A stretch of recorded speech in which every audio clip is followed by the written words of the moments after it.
Good morning, everybody, and welcome back to Paleo Springs. I think it is technically morning when I release these videos. It's morning now when I'm recording it. So, fitting to say good morning to you all, and again, welcome back to Paleo Springs. Now, some of you guessed what we are building today in the comments below. The tour video, we are building a habitat for the amazing Plateosaurus. Now, this is a dinosaur that I didn't really know about until they added it into the game. And it's since become one of the most interesting dinosaurs to me in this game, just because of the close relatives that it has, or rather had, which are the sauropods. And we are going to be adding sauropods into this park eventually. But for right now, again, we are just trying to flesh out some of these areas that we have. And this actually concludes our Triassic area here. So in the game currently, there's only two Triassic dinosaurs, which are the Coelophysis and the Plateosaurus. So we are finishing up this Triassic area, which means we get to move into other dinosaurs, and I am so excited for that. Yes, I could have done it already. I could have, not done this and moved already into the Cretaceous and Jurassic dinosaurs, but I didn't want to. I thought that it was fitting to kind of flesh out these areas as they are, and join them with similar dinosaurs in similar areas, similar eras, I guess. So anyway, what we're building here is we are building a viewing gallery. Very typical, again, of pretty much all of my builds, building these viewing galleries. I wanted to do something a little bit different and a little bit better, I guess, a little bit more flashy. I'd gotten some comments both on these videos here and on Reddit that my habitats look square. And, honestly, I completely agree. They do look square.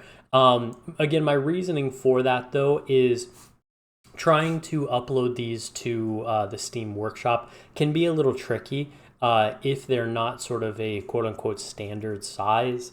Obviously, you can upload anything you want to the Steam Workshop unless it's the in-game fences, and I will keep saying that until they add the in-game fences into the blueprintable parts. But this part right here was sort of taken inspiration. I'll throw my inspiration image up here. I apologize for my throat and for any sniffing that you all hear, not to get too far off track now, but it is getting to be allergy season here in Florida. When is it not allergy season, to be completely honest, here in Florida? But yeah, I also, too, again, not to get too into it here, but I also have something called a eustachian tube dysfunction. So that basically means that my ears have a hard time pressurizing themselves. If anybody out there is a scuba diver, you'll be familiar with the Valsalva maneuver, which is where you sort of take two of your fingers and plug your nose or squeeze your nose to hold the pressure in. While you breathe in, you're not breathing in oxygen, you're breathing in the pressure. And it sort of quote unquote re-equalizes the pressure in your ears and in your eustachian tube. So I have that, and because as a result, can't scuba dive, at least not right now. So, oh geez, sorry about that. I'll try to edit that out. But anyway, what was I saying? Yes, Valsalva maneuver. So yeah, if you're not a scuba diver, I don't expect you to know what that is, but basically I have to do that constantly when I am talking. So if you ever hear me sniff or anything, I do apologize. I'm trying to distance myself from the microphone when I do that as well. Kind of a habit that I got into when I had to do shows on a stage, and again talk about these fossils and things like that. But anyway, we'll jump back into the build now, and we'll talk about this viewing gallery. So you can see I'm still building this viewing gallery, and to be completely honest, it is a majority of this speed build part, because this was a absolute pain to build, because it is a off-grid piece, so it's kind of this weird shape. It's difficult to build these off-grid things. You got to do a lot of like manual aligning and things like that, separating into smaller groups and then going in the groups and going out of the groups, and yeah, it's just a lot. But we get there in the end, and I genuinely think that this is one of the best builds that we have in this park, honestly, just because of how unique it is. So we are going to be doing some more things like this in the future. And again, maybe down the road, once we get to, I don't know, episode 50 or something, I am hopefully wishing there. But once we get on down the road, we may go back and redo some of the old habitats there, with the other exhibits there, with the other animals, to try to redo those. Again, I do apologize for my phlegminess. I will try to edit this out. It's going to be a nightmare to edit, but it's fine. Yeah, so we are coming up on finishing this viewing gallery here. Again, this is a lot of little tiny groups that are then being grouped together to make this weird shape. And this is based off of a image for a zoo that I found online. I can't remember the name of the zoo, but again, I'll throw on my inspiration screen there and let you all see sort of what I'm basing this habitat off of. So this is not a sponsored video, by the way. None of my videos are. Hey, if anybody is a sponsor out there and wants to sponsor me to make these videos, feel free, hit me up. Unless you are a pseudoscience health company, then we're not doing that on this channel. We are sticking to science. But yeah, so this viewing gallery, again, is not sponsored, but one of the applications that I like to use when I'm making stuff is a thing called PureRef, and I'll try to link down to it below. Again, I get no kickbacks or anything like that. It's just a really great tool, and you can rip images straight off of the internet and put them in. And I'm talking any image that you find, including like off of Pinterest, where typically, if you're someone who's tried to download images online and you come across a Pinterest image there, you will know how stupid it is that you can't download those images and save them, to use in other places. Yeah, I've never understood that. It saves it as a .web page file. Yeah, it's stupid, but whatever. So PureRef is something that I use and have used for years now. It is a wonderful tool, and I highly recommend it again to anybody here. But you can kind of put everything in one place and then organize your ideas that way. And then if you want, you can save it as an image. Again, like you guys have seen on this video, I think 2 times now that I've put it on there. Who knows how many times. But yeah, so you can kind of organize your thoughts that way, and it's really helpful, again, for someone like me who's ADHD. And anyway, again, not sponsored. I will quit harping on it now, but this is based off of an idea that I saw in a zoo that I found online. It had this really funky, weird habitat viewing gallery here.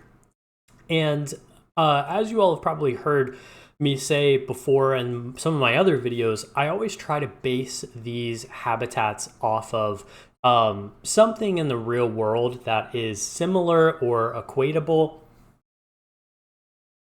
And that was, to be completely honest, really hard with a lot of the dinosaurs.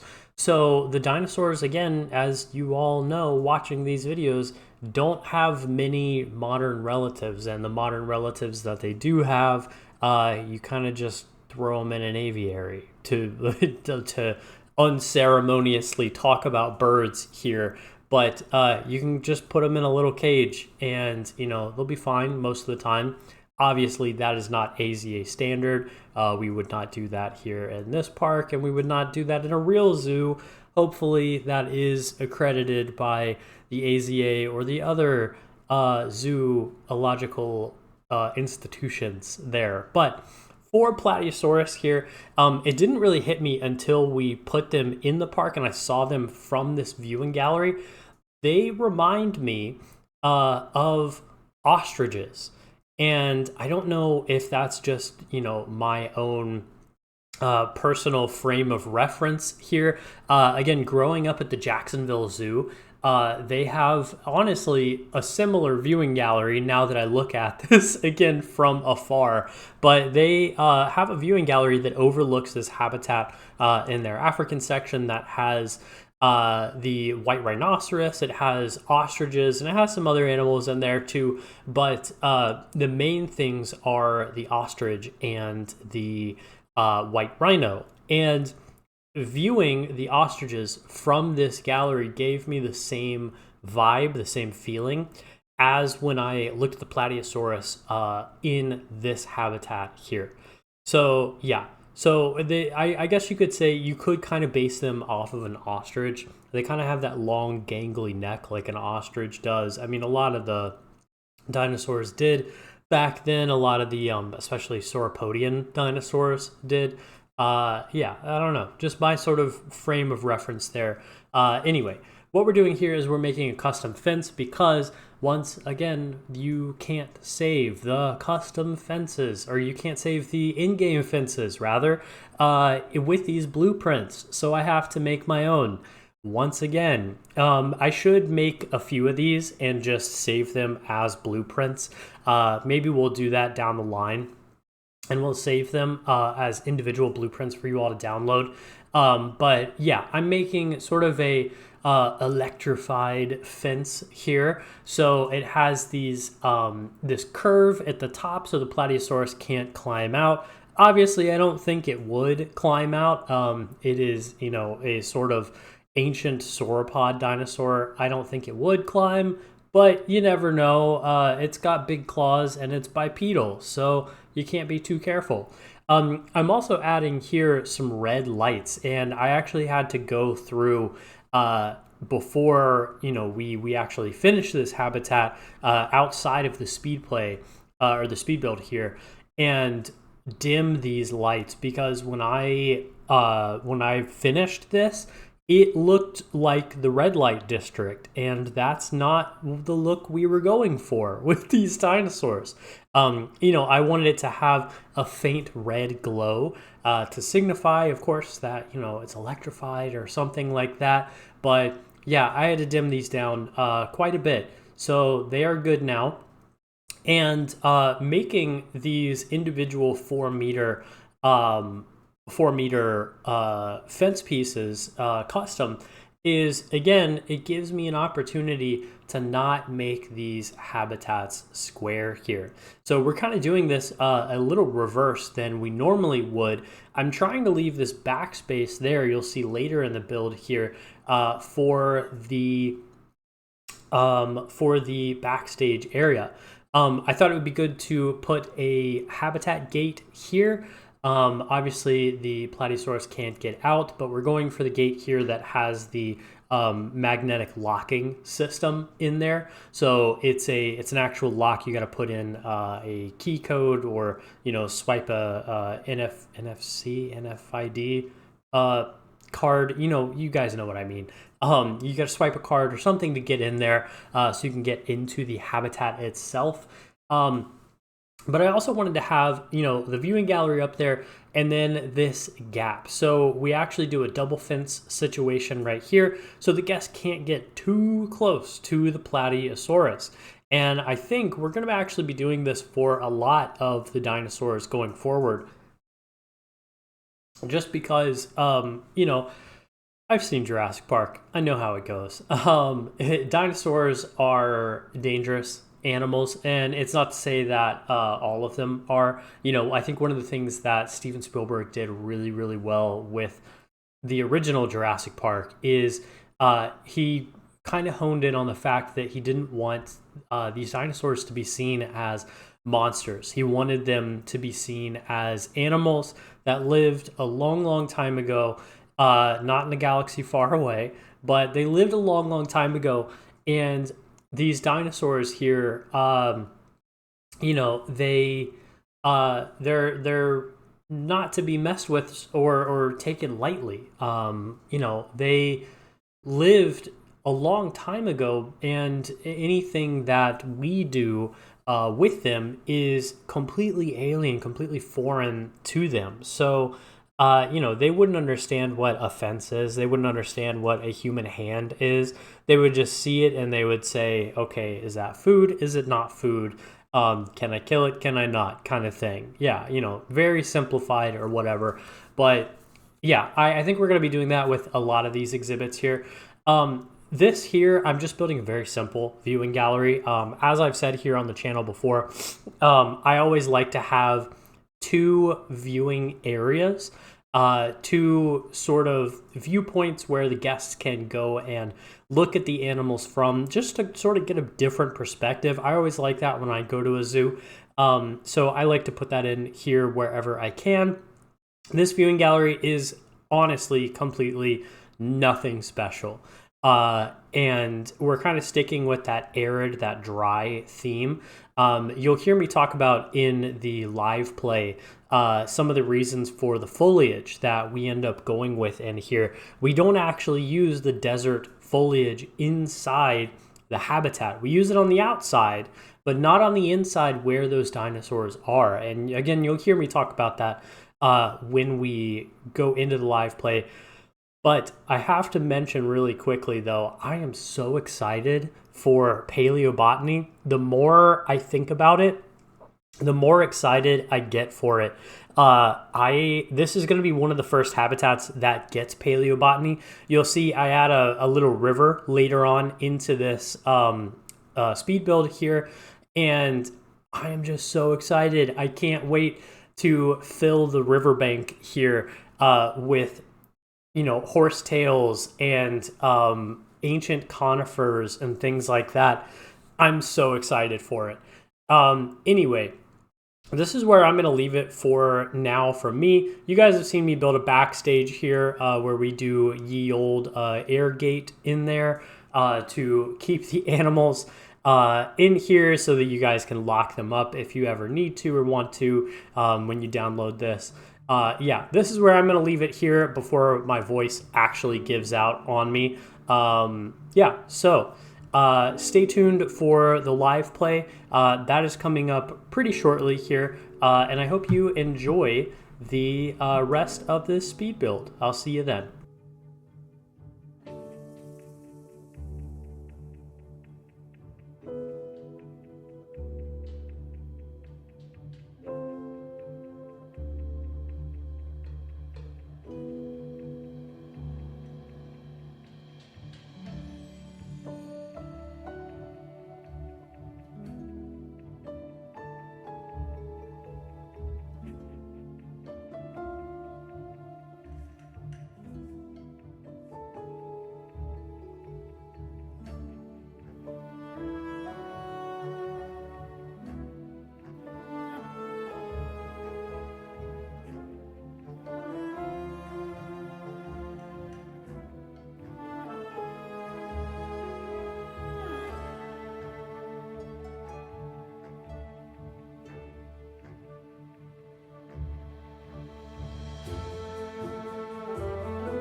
All right, so we're back here in the live play, and as usual, it's nighttime again.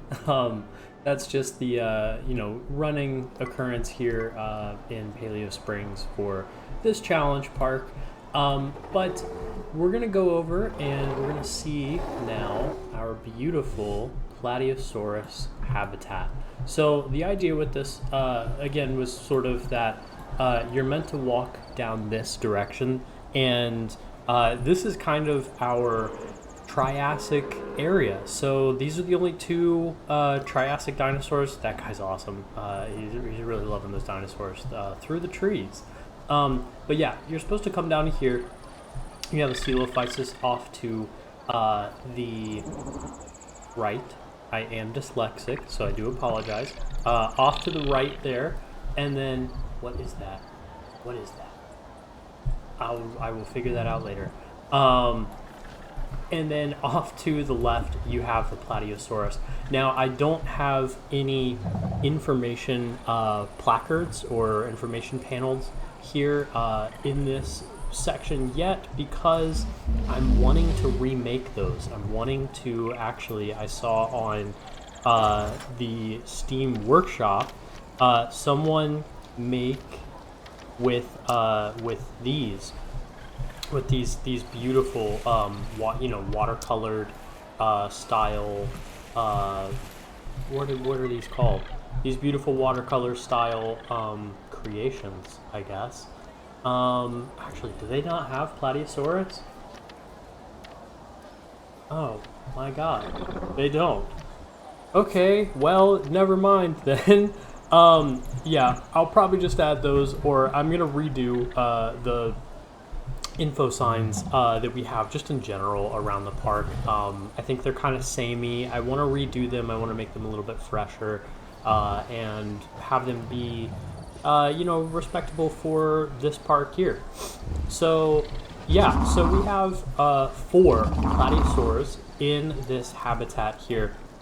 And I added this water, this stream here. I don't know if I say this in the pre-recorded speed build section or not, but one of the things that I wanted to do was really sort of mimic their natural habitat. So I know a lot of people, the inclination is to make them a desert animal.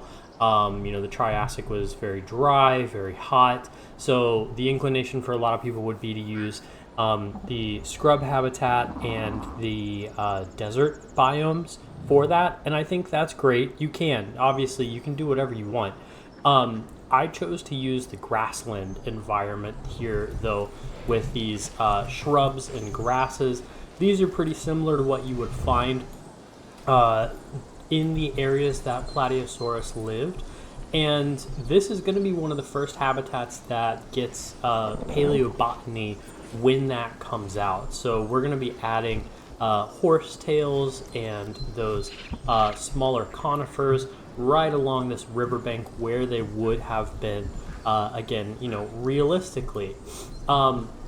One of the things that you'll notice here, though, in this habitat is I don't have palm trees. And that's because, I'll try to find my reference here for you and put it on screen.